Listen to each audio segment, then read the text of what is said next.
Hola y bienvenidos a Euronews Hoy.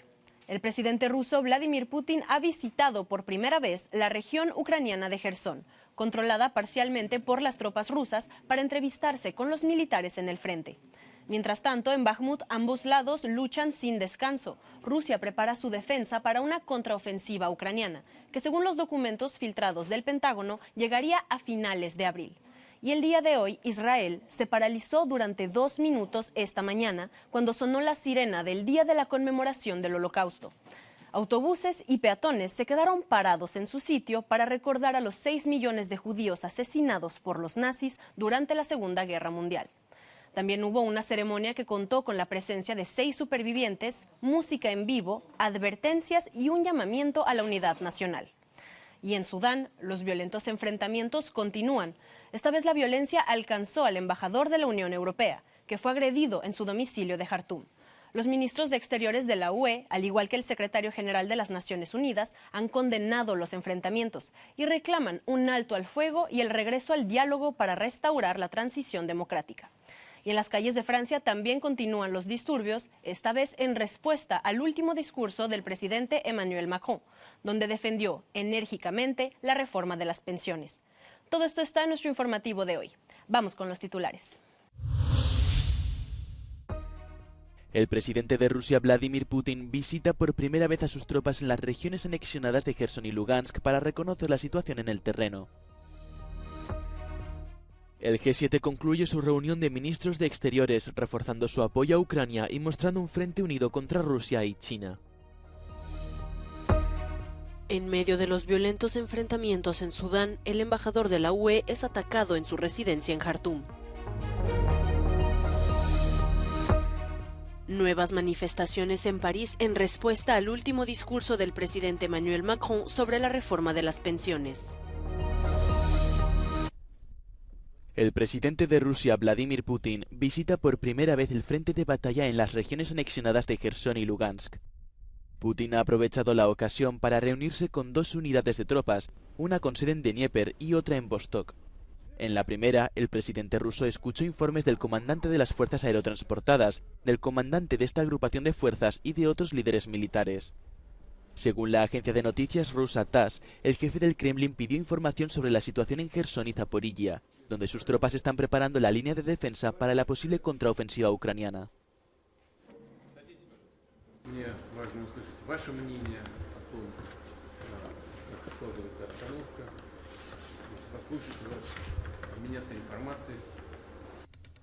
Putin visitó el pasado 19 de marzo Mariupol, en la región oriental de Donetsk, donde ha tomado casi la mitad del territorio. Actualmente la ofensiva se produce en 3 ciudades, entre ellas Bakhmut. Ucrania y Rusia luchan sin descanso en el este por el control de Bakhmut.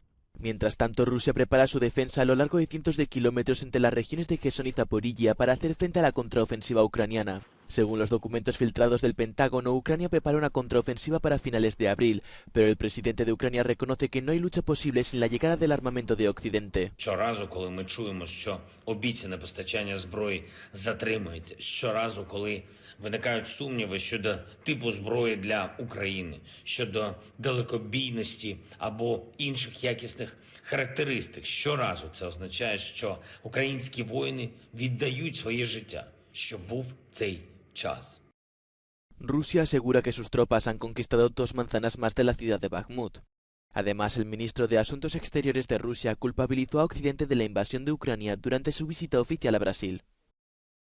Понятно, что мы заинтересованы в том, чтобы украинский конфликт как можно скорее завершился. И те цели, которые мы преследуем в этой связи, они заключаются прежде всего в том, чтобы гарантировать отсутствие на территории Украины каких-либо угроз военной безопасности Российской Федерации.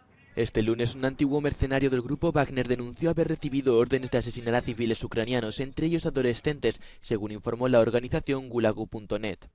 Además, el gabinete del gobierno de Ucrania alerta del peligro de las minas, una amenaza que afecta a 1/3 del territorio y que ha acabado con la vida de 758 civiles. They need to understand that there is a danger. They need to know how to deliver this message to their children, to their relatives, in order to save their life. Світ побачив, що не буває справжнього миру там, де будь-яка дитина може загинути від прихованої російської протипіхотної міни. Minas antipersona, antitanque, trampas explosivas o proyectiles que no han explotado. Ucrania se ha convertido en uno de los territorios más infectados del planeta. Al menos un tercio del territorio está expuesto a las explosiones y tendrá que ser desminado. I'm recently off the trip to Kharkiv region, namely Izum and the neighboring villages, and what I've witnessed there is really terrifying because there is not a single household probably in the vicinity that was not affected either by an explosive of any sort or by landmines. En promedio, una persona encargada del desminado puede asegurar un área de 10 metros cuadrados al día. En zonas urbanas, como Kiev, este ritmo puede ser aún más lento. El desminado de todo el territorio llevará décadas y costará al menos $400 millones al año, según el gobierno ucraniano. En las zonas minadas, los incidentes se han convertido en algo cotidiano. Los tractores suelen hacer estallar minas en las vías rurales. Desde el comienzo de la guerra, al menos 758 civiles han muerto en Ucrania debido a estas explosiones. Por el momento, la prioridad de los servicios de desminado es despejar las ciudades y las principales carreteras.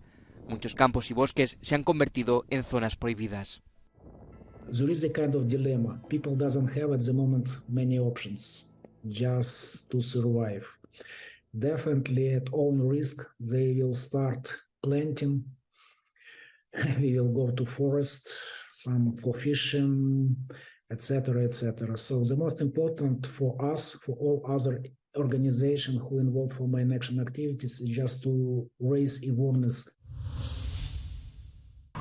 Eslovaquia se ha unido a Polonia y Hungría y prohibirá también las importaciones agrícolas procedentes de Ucrania para poder proteger su mercado ante los cereales baratos. En varios países centroeuropeos, agricultores y comerciantes llevan semanas protestando ante el incremento de productos ucranianos que, al no contar con aranceles, inundan sus mercados y reducen sus ingresos. Bruselas ha advertido de que las prohibiciones unilaterales de las importaciones son inaceptables y ha iniciado una consulta urgente.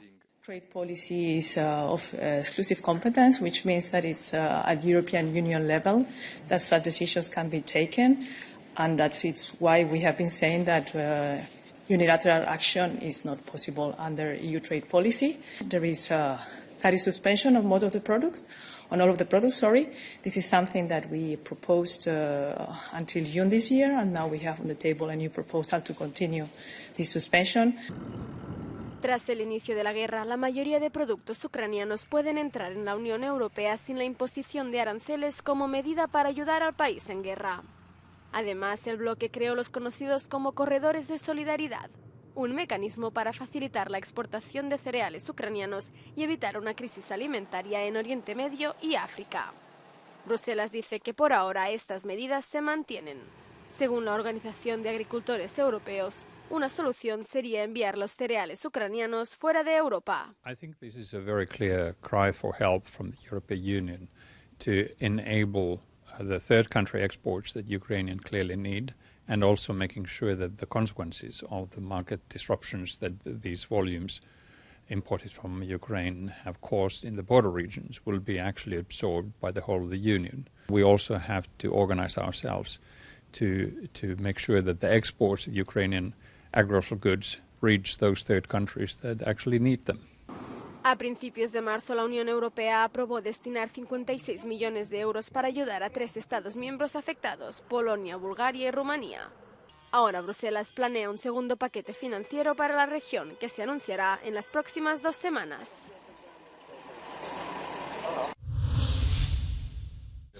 Los países del G7 refuerzan su compromiso con Ucrania y lanzan advertencias a Rusia, China y Sudán durante la última jornada de la reunión de los ministros de Asuntos Exteriores del grupo en Karuizawa, Japón.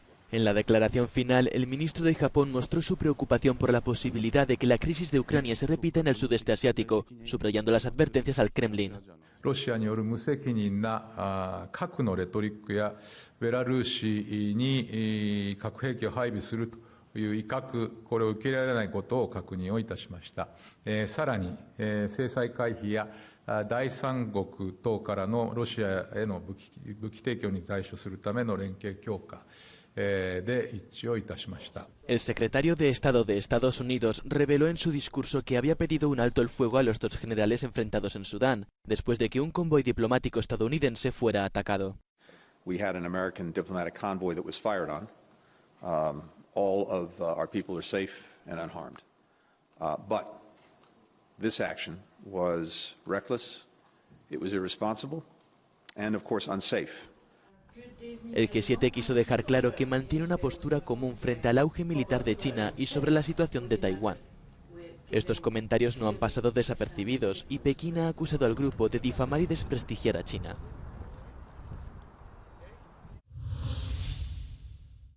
Dos detenidos en Nueva York sospechosos de dirigir una supuesta comisaría clandestina china. Los dos hombres son ciudadanos con doble nacionalidad, china y estadounidense. Están acusados de haber ayudado a crear y dirigir una célula progubernamental de Pekín destinada a intimidar a través de las redes sociales a los disidentes chinos residentes en Estados Unidos. Un informe publicado en diciembre por Safeguard Defenders elevaba a más de un centenar las delegaciones clandestinas conocidas del gobierno chino en más de 50 países de todo el mundo. Las críticas de Lula a Estados Unidos y Europa levantan ampollas en Washington. El presidente brasileño sugirió la semana pasada desde Pekín que Estados Unidos debe dejar de incentivar la guerra en Ucrania y comenzar a hablar de paz. Estados Unidos ha respondido diciendo que Lula literalmente repite como un loro la propaganda rusa sobre la guerra. El ministro de Exteriores brasileño, Mauro Vieira, salió del paso como pudo a las críticas de la Casa Blanca. Não posso dizer nada porque nem ouvi, não sei do que se trata. Eu só posso dizer que o Brasil e a Rússia completam este ano 195 anos de relações diplomáticas com embaixadores residentes e, enfim, são dois países que têm uma história em comum. En su visita a Brasil, el titular ruso de Exteriores agradeció a Brasil su intento de mediar en las conversaciones de paz sobre Ucrania. Мы признательны бразильским друзьям за прекрасное понимание генезиса этой ситуации. Нас объединяет общее стремление содействовать формированию более справедливого, подлинно демократического, полицентричного миропорядка. Lavrov ha vuelto a responsabilizar a Occidente y a la OTAN de la invasión rusa a Ucrania. El ministro de Exteriores ruso proseguirá una gira por América Latina que también le va a llevar a Venezuela, Cuba y Nicaragua.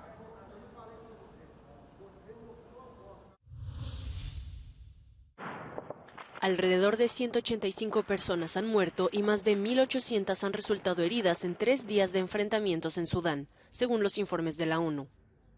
Tanto el ejército como el grupo paramilitar llamado Fuerzas de Apoyo Rápido afirman controlar lugares clave de Jartum.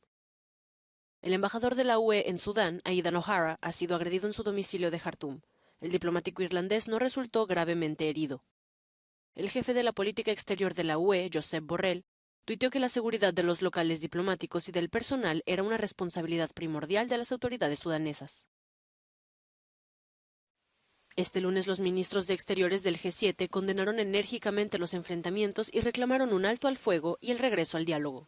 Excellencies, ladies and gentlemen, as they say, I strongly condemn the outbreak of fighting that is taking place in Sudan and appeal to the leaders of the Sudanese armed forces and the rapid support forces to immediately cease hostilities, restore calm, and begin a dialogue to resolve the crisis. The situation has already led to horrendous loss of life, including many civilians. La explosión de la violencia ha sumido en el caos a una veintena de hospitales de la capital y de la vecina ciudad de Omdurmán. La Organización Mundial de la Salud informó de que en muchos hospitales había escasez de sangre, equipos de transfusión, líquidos intravenosos, suministros médicos y otros productos básicos para salvar vidas. En Jartum, la capital sudanesa, resuenan los disparos y se multiplican las columnas de humo negro. Este lunes se cumplió el tercer día de enfrentamientos entre el ejército regular y los paramilitares. La confrontación se venía gestando desde hace semanas entre los dos generales más poderosos de Sudán, el jefe del ejército, Abdel Fattah al-Burhan, que es el líder de facto de Sudán, y Mohamed Hamdan Dagalo, comandante de las paramilitares Fuerzas de Apoyo Rápido. Apenas 18 meses antes, ambos dieron conjuntamente un golpe de Estado para hacer descarrilar la transición de Sudán a la democracia. Pero ahora están envueltos en una disputa clave. Se trata principalmente de cómo se integrarán las fuerzas de apoyo rápido en el ejército y quién tendrá el control último sobre los combatientes y las armas en el marco de los planes para restablecer el gobierno civil.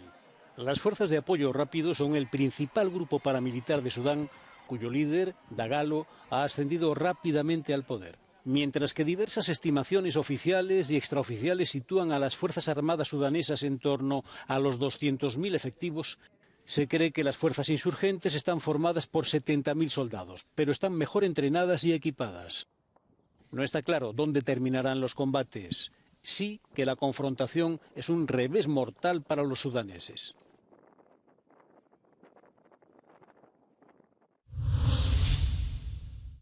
En Túnez detienen al líder del partido islamista Ennahda y expresidente del Parlamento, Rashid Ghannouchi, al que vemos en imágenes de archivo. Las fuerzas de seguridad asaltaron la casa de Ghannouchi y lo trasladaron a un centro de detención en el marco de una campaña de detenciones de destacadas personalidades opositoras. Human Rights Watch denunció la semana pasada que el presidente Kais Saied intenta silenciar a los líderes del partido Ennahda y a otros opositores acusándoles de terroristas. Kais Saied se arrogó los plenos poderes en julio de 2021 y suspendió el Parlamento dominado por Ennahda.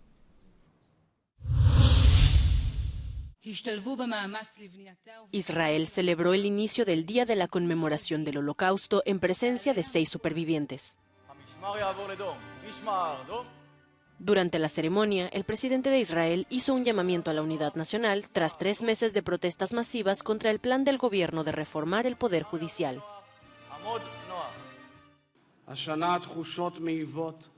הכתפיים שכוחות, כמו מעידות על כובד המחלוקת שרובצת עלינו. אני פונה אליכם, אזרחיות ואזרחי ישראל, בתפילה זכה, שנשאיר את הימים הקדושים האלה. El primer ministro israelí advirtió de que los enemigos de Israel, como Irán, no deben equivocarse al pensar que la división interna ha debilitado al país. הלקח העיקרי שלמדנו בשואה הוא שעלינו לבלום את כוחות הרשע מוקדם ככל האפשר. מדינת היהודים חייבת להבטיח שיהיה בידה הכוח להגן על עצמה בכוחות עצמה, מול כל אויב, מול כל איום. En la ceremonia se cantó la versión hebrea de la canción de Leonard Cohen, Who by Fire, una canción que hace referencia a una oración hebrea que se canta en Yom Kippur y también a las experiencias de Cohen en Israel durante 1973 y su apoyo a la nación. Manifestantes en París quemaron contenedores de basura después de que el presidente Emmanuel Macron pronunciara un discurso televisado a la nación sobre su polémica reforma de las pensiones. El presidente francés defiende la ley de pensiones, aunque dice que escucha el enfado de Francia y que el gobierno francés elaborará un plan coherente para que el país se recupere en los próximos 100 días. Ces changements étaient nécessaires pour garantir la retraite de chacun et pour produire plus de richesses pour notre nation. La réponse ne pouvait pas être de baisser les pensions. Elle ne pouvait pas être non plus d'augmenter les cotisations de ceux qui travaillent. Et elle ne pouvait pas être, comme je l'ai beaucoup entendu, de ne rien faire. Car c'était alors laisser les déficits s'accumuler et notre dette augmenter pour les générations futures. Trabajo, justicia y Estado de Derecho y progreso social. Estas son las 3 vías anunciadas por Macron para reunificar el país. No bastan para calmar la cólera ciudadana. En muchas ciudades, como en Burdeos y Marsella, los opositores salieron a la calle a golpear cacerolas en señal de protesta.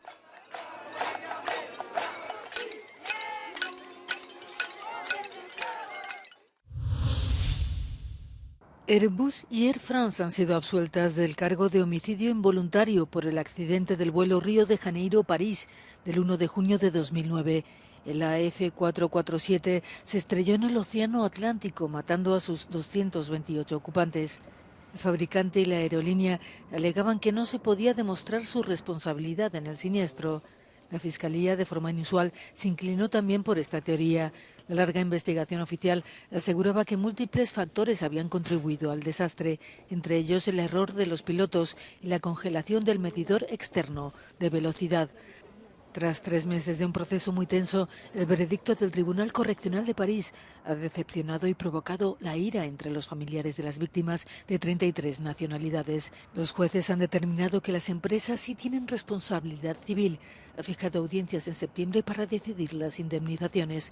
France ya había pagado compensaciones. El Vaticano de nuevo en el centro de mira. Las declaraciones de Pietro Orlandi, hermano de la joven Emanuela, desaparecida en 1983, han creado gran revuelo. Entre otras cosas, insinuarían que Juan Pablo II solía abandonar el Vaticano de noche con algunos obispos para buscar jóvenes en Roma. Francisco lo defendía así públicamente este domingo. Rivolgo un pensiero grato alla memoria di San Giovanni Paolo II, in questi giorni oggetto di illazioni offensive e infondate. Es una nueva vuelta de tuerca en la misteriosa desaparición de Emanuela Orlandi, objeto de la serie documental de Netflix La chica del Vaticano. Para muchos, la Iglesia está detrás de su desaparición. El Vaticano ha reabierto la investigación de lo que se considera un secuestro cuyo motivo nunca tuvo resolución judicial. Io ho potuto verbalizzare tutto quello che avrei voluto verbalizzare, tutte le cose di cui ho detto questi giorni in televisione, no? Parlando gli argomenti legati alla famosa trattativa, a quei documenti che ho in mano riguardo la questione di Londra, quindi il trasferimento di Emanuele a Londra, le questioni riguardanti la pedofilia, gli altissimi preparati che potrebbero essere legati alla questione della pedofilia. El suceso fue relacionado en varias investigaciones con el atentado contra Juan Pablo II en 1981. Otras teorías consideran que Emanuela pudo ser víctima de una red de pederastas o de una banda mafiosa, pero ninguna de las investigaciones arrojó resultados. Capturada la osa que mató a un joven atleta la semana pasada en un monte de la zona de Trentino Alto Adigio, al norte de Italia. Se llama JJ4 y ha sido identificada por su material genético. El presidente de la región había firmado la orden de matar al animal, pero un tribunal la suspendió permitiendo apresarlo. JJ4 ya había atacado a 2 senderistas en 2020 en la misma zona. Estaba con 3 cachorros de unos 2 años cuando fue capturada usando una trampa. Sus etnos han sido liberados. Su madre ha sido transferida al Centro de Vida Salvaje Castelar, mientras se decide si se la sacrifica o no. Los padres de Andrea Papi, su víctima, son partidarios de perdonarle la vida.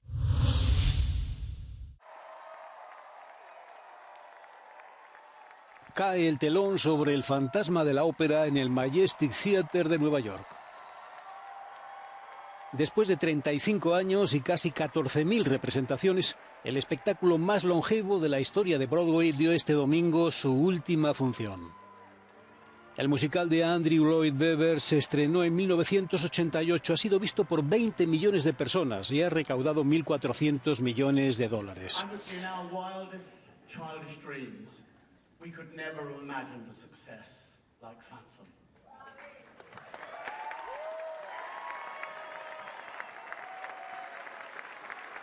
Thank you all, thank everybody, and thank you New York for being such a wonderful home for us. So thank you.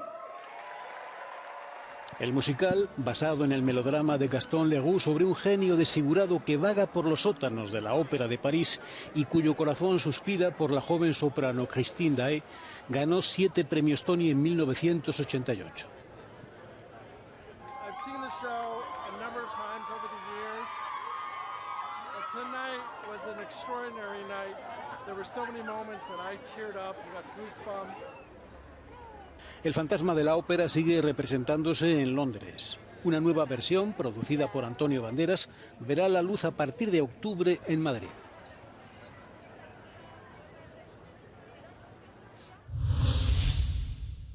Hasta aquí llega nuestro informativo de hoy, pero les recordamos que seguimos con ustedes a través de nuestra página web y de nuestras redes sociales. Los dejamos con el No Comen del Día en Nueva York, con imágenes de una amigable pelea de almohadas. Hasta mañana.